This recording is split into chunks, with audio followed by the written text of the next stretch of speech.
Welcome to the deep dive. Today, we're really focusing in on AI and how it's fundamentally changing, well, the world of work. We know you want the essentials, fast.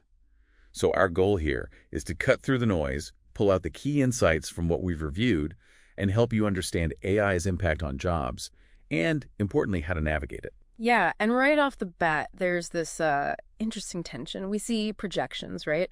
AI might create around 11 million jobs, but shift maybe 9 million others. Okay. Globally, by the end of next year, that could mean a net gain of 133 million new roles versus, say, 75 million displacements. Big numbers. Huge numbers. But then you also have, 40% of employers saying they expect to reduce their workforce because of AI. Exactly. That's the core tension. So let's kind of unpack what's behind that. One concept that really stood out from our sources is this idea of a value-add paradigm. Think of it in maybe 3 layers. You've got value creators, people bringing genuinely new ideas, innovations, then AI processors, handling data, basic content creator, and finally, information regurgitators, basically just repeating what's already out there. And the critical thing is AI is getting really good at that middle layer. Processing information, reproducing content. Yeah. That's a huge reason why, that 41% of companies are thinking about workforce cuts.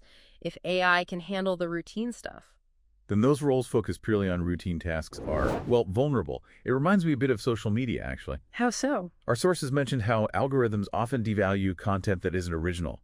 Reposts see engagement drop by 30, maybe 45%.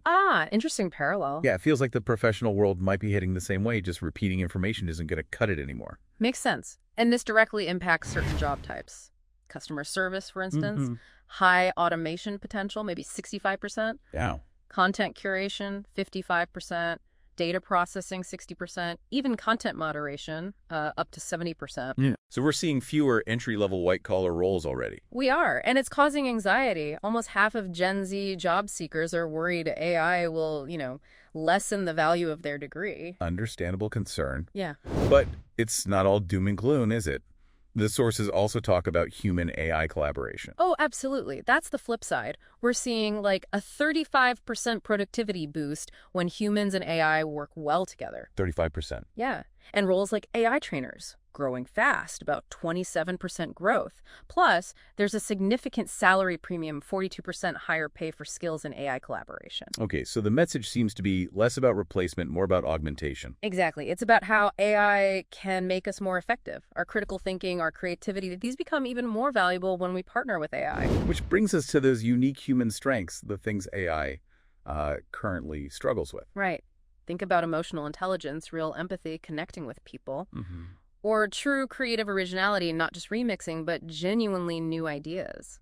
Ethical judgment, too, handling those tricky moral gray areas. And cultural sensitivity, understanding nuance and context, things that are hard to code. Precisely. These are where humans still hold a clear advantage. So the question becomes, how do you adapt? What steps can you take? Our sources suggest a few key actions. First, sort of assess your own role's automation risk. Be honest about it. Good starting point. Then actively differentiate yourself. Yeah. Develop those human strengths, creativity, empathy, critical thinking. Upskill, too, you have to learn to work with AI tools effectively. And maybe pivot, shift towards roles that are more about creating original value, maybe even specializing in that human-AI collaboration space. Right. Now, looking at the bigger picture, there are some broader implications we should probably touch on. Definitely. There's the potential for a widening wealth gap between those who adapt to AI and those whose jobs are displaced. Which points towards needing changes in education, doesn't it? More focus on creativity, critical thinking, collaboration skills. Absolutely, and likely a growing need for government support, to help people transition in the workforce. Retraining programs, safety nets, that kind of thing. So, wrapping up, what are the core principles for success in this AI era? I think it boils down to a few things. 1, embrace lifelong learning. You have to keep adapting. Constantly. 2, identify your human edge, what makes your contribution unique.